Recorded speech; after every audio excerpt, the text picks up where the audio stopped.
Oh, All right, guys. So thanks for meeting up.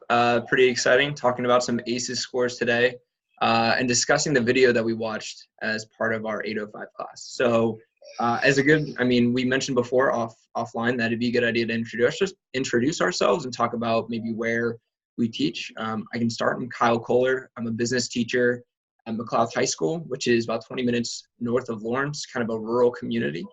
I can pass it off to Michaela if you want to go. yeah. I'm Michaela Spittler. I teach in Spearville, Kansas.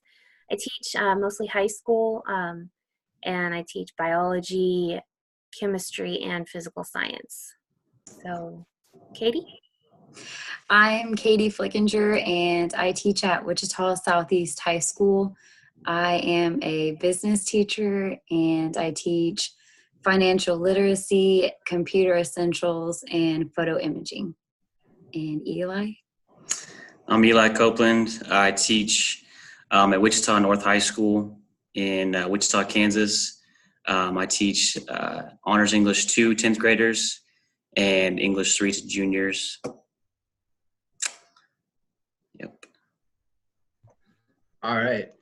Well, so that's us. That's where we're from. But let's discuss some ACEs. All right. So some of the video, it talked about basically different types of neglect, abuse, and just other kind of childhood traumas and how that impacts our students or just, everybody in general, how that those things that happen early on in life are affecting them throughout life and kind of carry them into adulthood and have some serious medical, physical, emotional impact, long term. What did you guys think about that? I mean, that's something that I think we've been seeing for a long time, and most people just haven't really noticed it. I mean, my background in science, like, I do have some background in kind of like medication and doctors and all of that.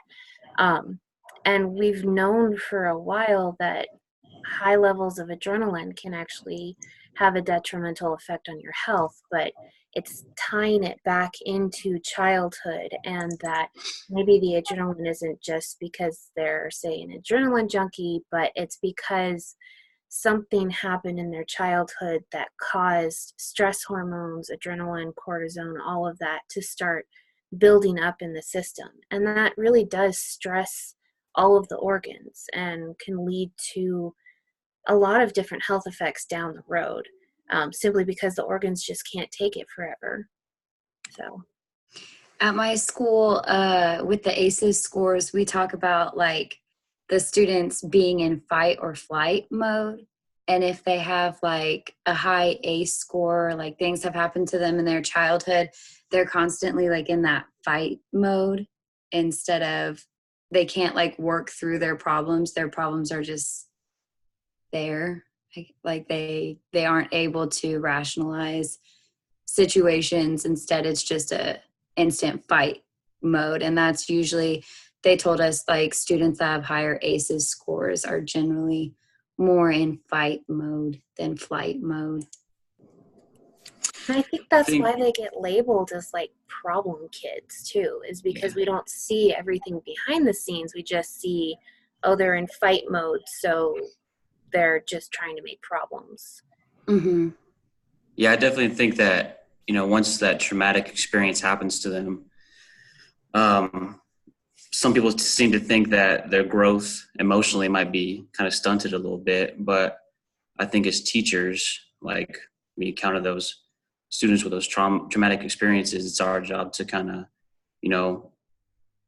make sure that they can get through those emotional experiences and work through it so they don't automatically enter into that fight mode, and kind of keep those experiences at bay a little bit and let them know that they can still work through it, that hope's not lost for them as far as growing emotionally as a person and getting through that trauma. So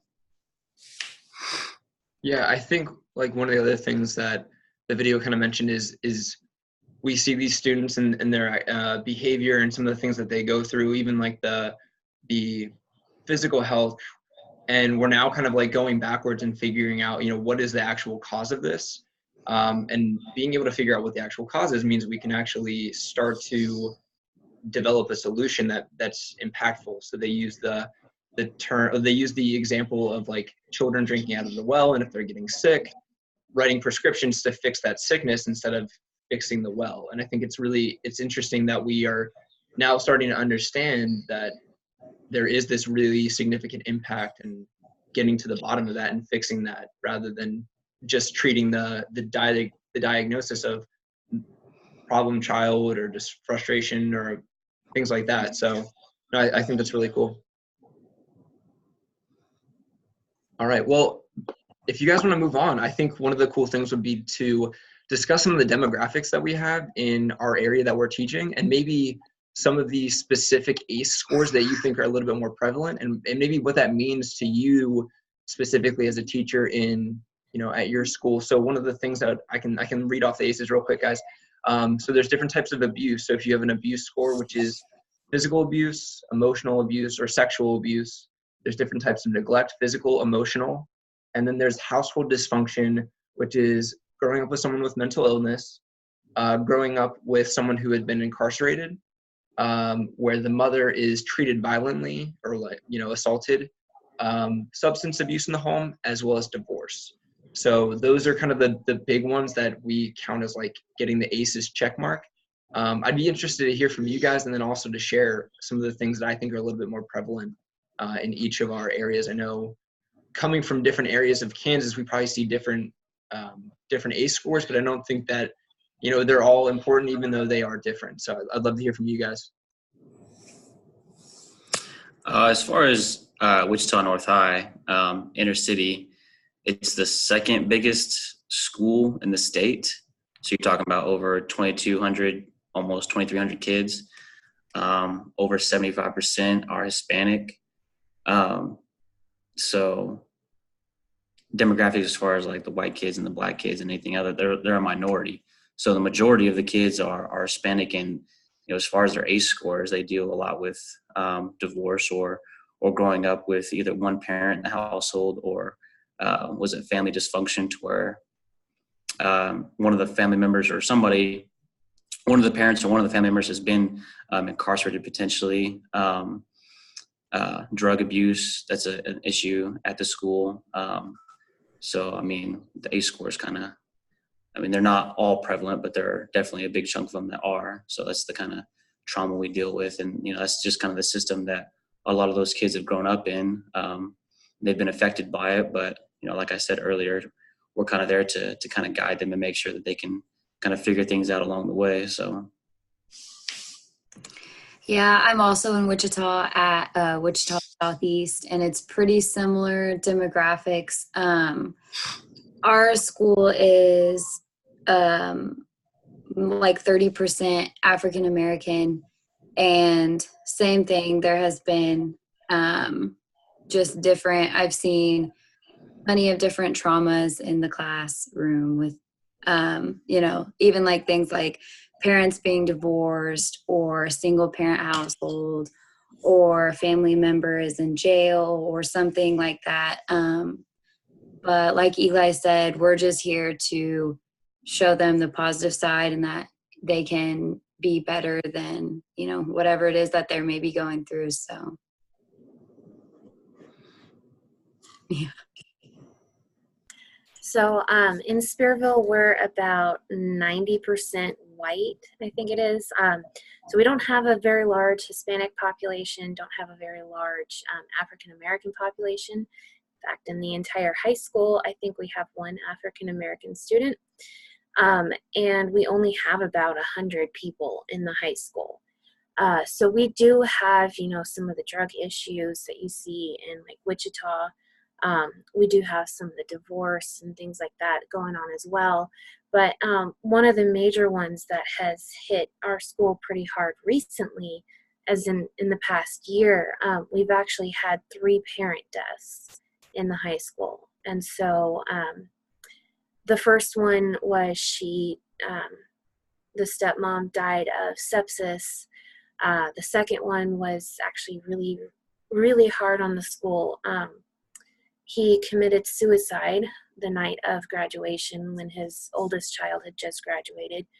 We're fairly certain it was accidental, but it was still, I mean, impacted the school because his wife works with the school a lot, had the 3 kids in the school. And then just about 2-3 weeks ago, we had another parent died of a heart attack. And he was only about 40 years old, left behind 3 sons. And so it's kind of going through this again and again. And it's not just that we're going through it again, it's hitting the students who have lost a parent harder each time it happens again. So that is one of the major ones that we've seen. And then this week, I actually have a really good relationship with a lot of my students. And one of my students actually came up to tell me about what's been going on in his life.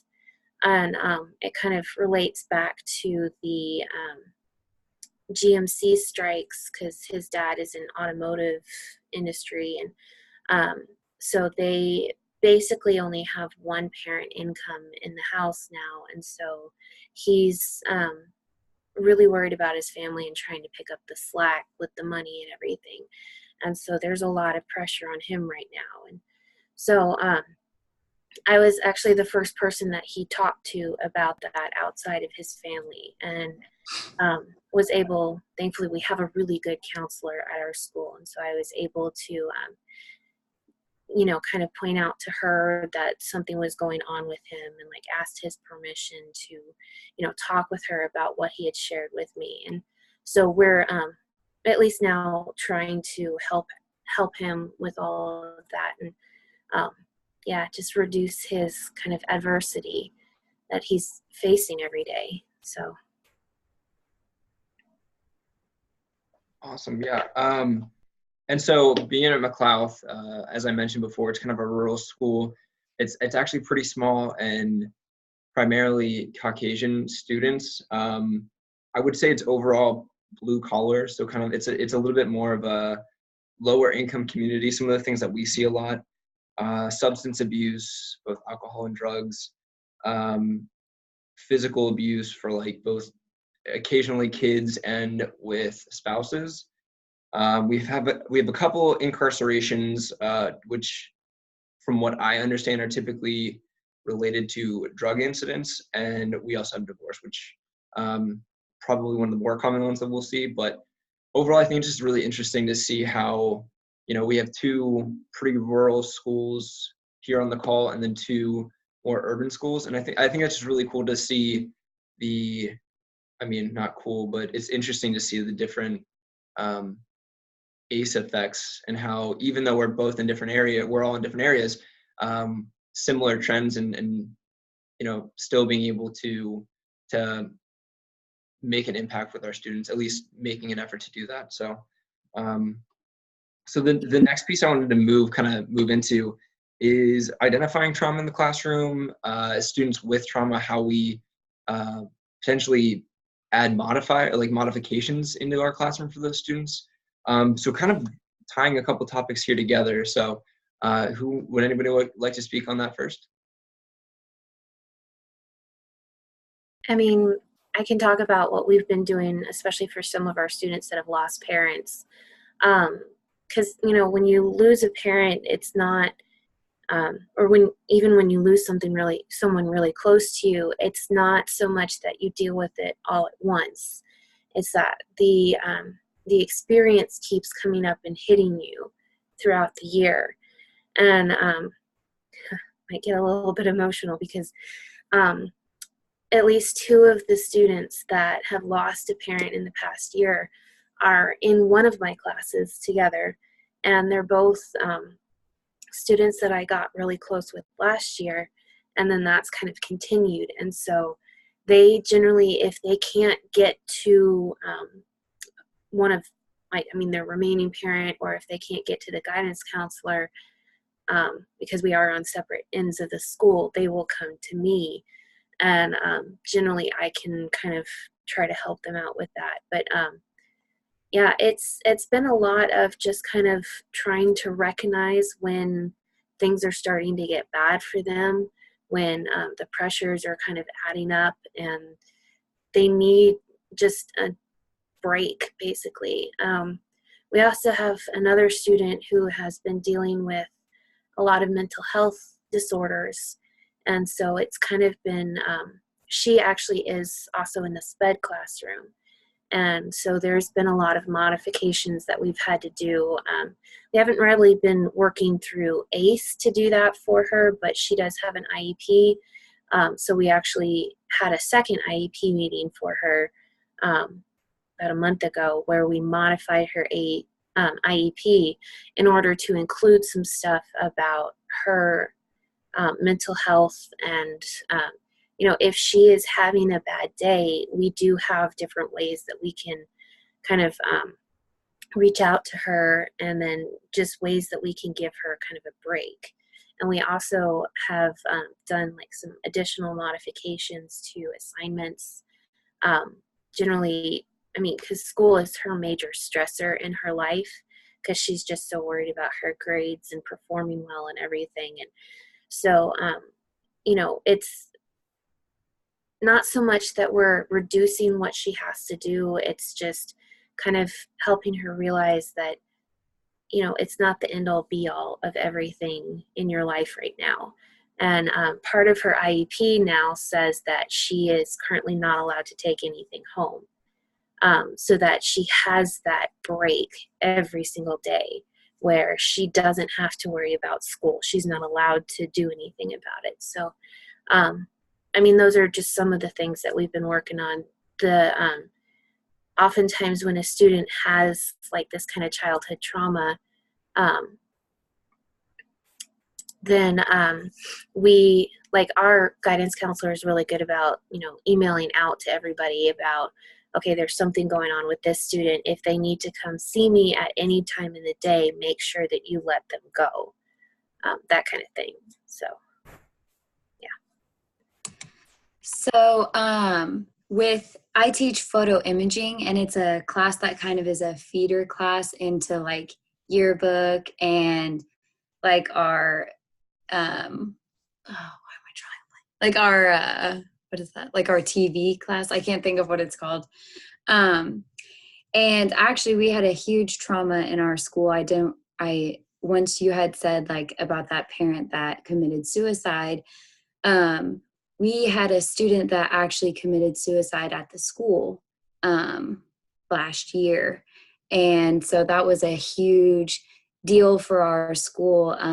Unfortunately, she hung herself in the bathroom. And so it has been like a big issue. Like, it's been a big push at our school to make sure that we, check and make sure every student is okay. And like Eli said, like, our Wichita schools are pretty big. We're at like 2,200 kids or something like that. So it's a pretty good sized school. So there's a lot of kids, and a lot of them have a bunch of different things that's going on. So this year in my photo imaging class, we teamed together with the like yearbook teacher and the videographer, or he like created a video, and we discussed suicide awareness. And it's been in our little, we've taken pictures around the school and interviewed students, and just like how they feel about it, and that it's okay to talk about it. And if something is wrong, it's okay to talk about it. Because she was actually the second student that passed away this last year. We had another student who passed away too. So it was just a hard year for our school. So we definitely want to bring attention to situations and like not diminish what these kids are going through, because they're going through a lot. So the way we brought that into my classroom was we went around, took pictures, interviewed people, let them know, you're not alone. We put it in the school newspaper. We put it on our Buff TV and stuff like that, and just brought awareness to it through my photo imaging class. So. Yeah, I teach English, and like, I remember the first story we read last year as a class was Mice and Men. Spoiler alert, Lenny dies at the end. George kind of smokes him in the back of the head with a gun. And I had a kid who had to have the text printed out for him in bigger lettering because he just couldn't read the small print. And that was in his IEP that I printed out for him bigger so he could see. And we got towards the end, and he kind of figured out what was going to happen. And he was just like, "Mister, I can't read the story anymore. I can't listen to it," because we'd listen to it on the audio from my computer, and the kids were just following along. I'm like, "Well, are you just tired of having the print printed out for you? Are you ashamed or something, or do you feel some type of way about it?" He's like, "No." He's like, "My dad's best friend like killed him when they were." My dad's best friend killed my dad, when I was a little kid. And I was just like, "Oh, okay." So it had an effect on him in a way that I wasn't really ready for. And it's part of this kid's trauma. And so I kind of had to sit him down, talk to him, and just like, "Well, how can we get past this? Like, how can we sit down and get through this so you can kind of participate with the rest of the class and get through this? And even though you know what's going to happen," he's like, "Okay, I'll listen to it and I'll participate, but it's just really uncomfortable with me, and I wanted you to know that." I was like, "Okay." So I was very appreciative that he let me know. And even after we finished the story, he kind of sat down with me and told me the whole deal and how he felt about it. And I was kind of taken aback that he shared that with me. And it just goes back to, because what I teach as far as English is just about, stories, but a lot of those can be very real social situations for some of the kids. And I tell them that, I preface that like at the beginning of the year and before we read anything, like, "Hey, like if you can relate to anything as far as what we're reading, like don't feel, bad or don't feel ashamed, or, write it down in your journal, reflect on it and share with me. If you don't want to tell me outright, in front of the class or during a discussion or something, feel free to write it down and feel free to make a note about it and that make sure that I'll read it for you. So I kind of know what's going on with you." But yeah, just you'd be amazed at some of the things that these kids write down that they want to say out loud, but they're just kind of not sure how to. So I see a lot of that as far as, stuff they've been through or experiences that they want to share with me, written down in their journals as far as in my English class. So I think that's interesting. And I'm proud of my kids for doing that because it's not always easy. So. No, Eli, that's awesome, man. No, I think that's great. I think one of the things, I think we probably all do, and something that I try to be kind of aware of, is that, as Eli mentioned, we all probably at some point in our curriculum touch on something that could spark that trauma that these students are going through. And just to be really aware of kind of what your lesson looks like and what you're talking about, and being able to handle those topics with care. So I know one of the things that I do with my curriculum is I try to bring in ethical topics to my students. I call them board meetings. So like every third Friday or every other Friday, I'll bring to them some sort of, like, I try to keep it as business related as possible, but like a business related ethical topic. And that could be like sexual harassment, that could be discrimination in the workplace, things like that. And just trying to handle that as much as possible with care, and making sure that the students are also treating that topic with care. Because I think it's important for us to make sure that, not only are we aware of that these are potentially very sensitive topics, but to make sure that the students also are aware of those things. As far as modifications go, I think you guys kind of touched on some of the things that I do as well, and it's just to understand that them being in the classroom and them being in school, at least in my opinion, a lot of time is more important than them finishing the homework or making sure if they need a little extra time on the test. I think it kind of goes along with that. The Maslow hierarchy of needs is it's hard for them to understand the value of getting homework finished, taking a test, engaging appropriately with peers or socially when you have all of these underlying needs that are not necessarily being met. And so I think, one of the things that you guys touched on is just being like handling with care, the open door policy and things like that. One of the things I think also that our school is looking to do, we did go through ACES training at our school, and one of the things that we're hoping to do, you guys kind of touched on it a little bit with IEPs, and I'll open this back up to anybody else that wants to discuss IEPs, but to have students actually take ACES scoring tests to better allow us to understand what these students are actually going through. Now, one of the things that we did when we were evaluating and learning about the ACES scores in general was that we would meet with other teachers. We had a list of all of our students and just discussing openly, evaluating some of the behavior that students had, and saw whether or not that correlated with, as a result of potential ACE scores. So like one of the things that I was able to see was like, we talked about like cancer, stroke. Those are like things further down the line. But if there's things that we can see earlier on, like depression, just being absent a lot, things like that, we're able to then potentially say like, okay, maybe there is something here with the ACE scores. But yeah, I'll pass it on. Does anybody else have anything that they'd like to discuss with the IEPs, or we can keep going past that into kind of our roles, which I know we've discussed on a little bit, but I'll kind of open that up to you guys. IEPs or getting into our role? I think as far as like IEPs, like they're stressed quite a bit at our school. I mean, you should never be caught off guard as far as having an IEP, like one of your students having an IEP and you not knowing or not taking the proper steps to help them out and make sure they can have success on any assignment, any lesson. So I think, sometimes it can be overlooked, IEPs and 504 plans, and just don't take that stuff for granted, and make sure you're kind of keeping yourself in check as far as knowing what each student needs, as far as, extra time for a test or an extra day, or being in a secluded area if they can take a test or do an assignment in their caseworker or IEP manager's like office or classroom or something.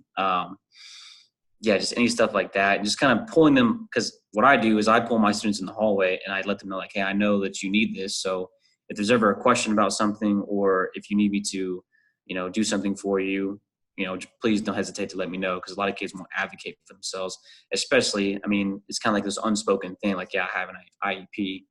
Okay, cool. Well, I mean, I'm not going to broadcast that information to any other student, but I want you to know, like, yeah, this is us and we're on the same page. And, just make sure that, even though you might be hindered as far as whatever your disability might be, don't, use it as like a crutch, and try to, I'll help you out as best as I can as your teacher, and try to help you through it. But at the end of the day, like we want to try and get past this and get through this so you can have kind of like the best educational experience possible. So, just do your best, and just, make sure you have that open line of communication with your student on their IEP, so you guys both know what's going on. Yeah, and at my school, one thing I really do appreciate is teachers will have to go to IEP meetings with the case manager and the IEP person and the student and the parents. And so it's really helpful for us to see, like, because the IEP manager will ask how they're doing in other classes or what they're doing in other classes. And it's good as a teacher that has that student to know, like, how are they successful in other classes, and how can I help them be successful in my class if they're maybe not successful. But like Eli said, if they need like separate seating for a test, or if they need something read to them, or this is just stuff that it is important that we make sure that we look over and we follow these IEPs, because I mean, I try my best because I want to make sure that every student is successful in my classroom. So that's my top priority. I always am so nervous. Like, I don't want to embarrass them. So I will pull them aside and be like, hey, do you want to go to separate seating for the test, or do you, it's up to you if you want this. So I think it's important that we let them kind of decide, and that way, like he said, they don't use it as a crutch, that, they can eventually get more confident in themselves and in their education. All right, great. So let's move on to the last piece, which is kind of, what is our role in all of this? What can we do? We talked about how important it is to understand the ACES scores and how this impacts these students. What are we able to do? Our roles as educators and trying to be close with these students, what can we do to affect this? One of the biggest things I found is just be there for them and listen. I mean, I didn't push any of my students when they start telling me things. The girl whose stepmom died of sepsis, actually, I hadn't heard anything from the administration at that point, because our administration last year was not the greatest at communication. But she actually came to talk to me about what had happened with her stepmom, and I think part of it was she knew like that I would listen, that we had a good relationship, and then she also knew that she wouldn't have to stop and explain terms because I know what sepsis is, and I have that background in the science and everything. And then with like other students, I mean, they know that I'm there to listen if they need me to. And so it's not so much that I have to solve everything for them. It's just that my role is to kind of listen to what they have to say, listen to their concerns, and then pass on to maybe people who are more qualified to talk about that with them than I am, might have other resources that I don't have access to, and just kind of help the student understand that, we're all there for that student to help them with whatever they're going through. I agree. Like, that's pretty much what we're here for, is to just help these students go through whatever they're going through and help them to learn from whatever it is that's going on in their life, and learn that they can be better than their circumstances. They can always make better for themselves if they're willing to try. And they don't have to fall in whatever stereotype they feel like they have to be in. And I think, honestly, building relationships with these kids and showing them that they can trust you and that you're here for them, and they're the whole reason that you're even in this profession or have this job. So I think it's just important I think the most important thing is just build relationships and help them be as successful as you possibly can. Yeah, I definitely think, having that open door policy, and maybe for, I don't know, a little bit, just removing the title of teacher and letting them see you as a human and sharing your own experiences with them, whether it's trauma or whatever you did, like, the night before, over the weekend, and just saying like, yeah, we did this and did that, and see if you can relate to any of their experiences, just, and have that conversation with them, on a human level, not from teacher to student anyway. That definitely helps out.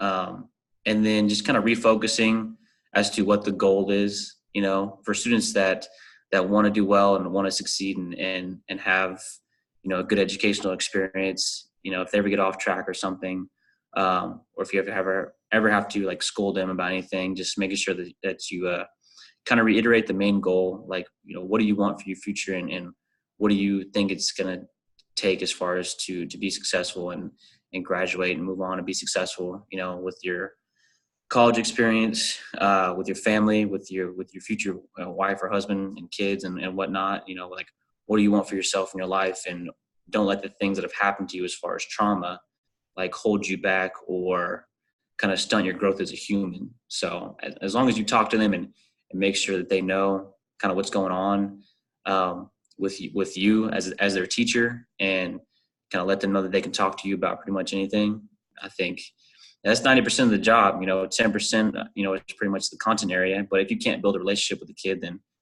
good luck being a successful teacher. So.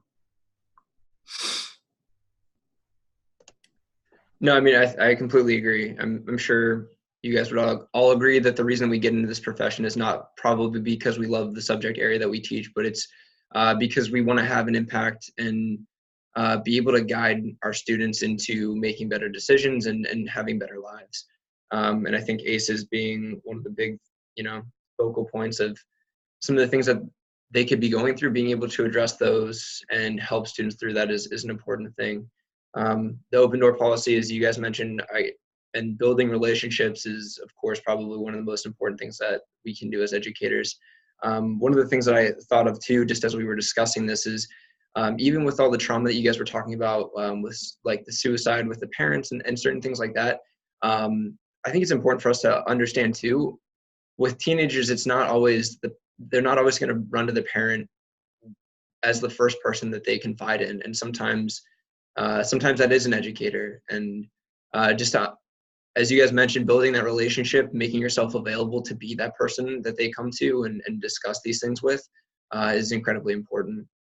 One of the last things that I kind of wanted to touch on with this too is because this is incredibly serious, and because all of these things do impact these students significantly throughout their lives, that I think it's important for us to understand when it is needed for us to seek out professional help, to be able to give them resources and guidance and certain professional insight that we probably don't have. So just to observe and to know when we've done all that we can do, and to still be there to support them, still be there to talk, still be there to build relationships, but understand when the next step needs to be taken in terms of professional help.